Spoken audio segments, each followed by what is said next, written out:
পৃথিবীতে সবাই তোমরা আমার সন্তান, আমি তোমাদের মা, তোমরা আমার মা। তাই এই যে উনি বসে আছে, উনি জানেন কে?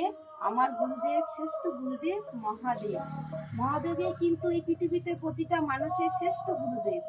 কেন বলছি জানেন? অনেকে বলে যে কৃষ্ণ মন্ত্র নিতে হয়, নয়তো দেহ শুদ্ধ হয় না। সেটা ভুল। কৃষ্ণ মন্ত্র কখনো নিতে হয় না। আর শুনেন, কেন বলছি কৃষ্ণ মন্ত্র কখনো নিতে হয় না। কৃষ্ণ নাম যখন তখন গোবিন্দকে ডাকা যায়, কিন্তু শ্রেষ্ঠ ভগবান, শ্রেষ্ঠ গুরুদেবী হয়েছে দেবাদেবী মহাদেব। তা সেই আমাদেরকে সৃষ্টি করেছে এই পৃথিবীতে, সে মহাদেবই এনেছে। আজকে আমি মহাদেবকে জানেন কি দিয়ে পুজো দিয়েছি? আমি একটু সরে দাঁড়াচ্ছি, দেখেন আমি বাবাকে কিসে বসিয়েছি, এটা কি পাতা? আপনারা সবাই কমেন্টে যদি বলতে পারেন কি পাতাতে বসিয়েছি, তাহলে জানবো আপনারা ঠিক মহাদেবকে চিনে নিয়েছেন।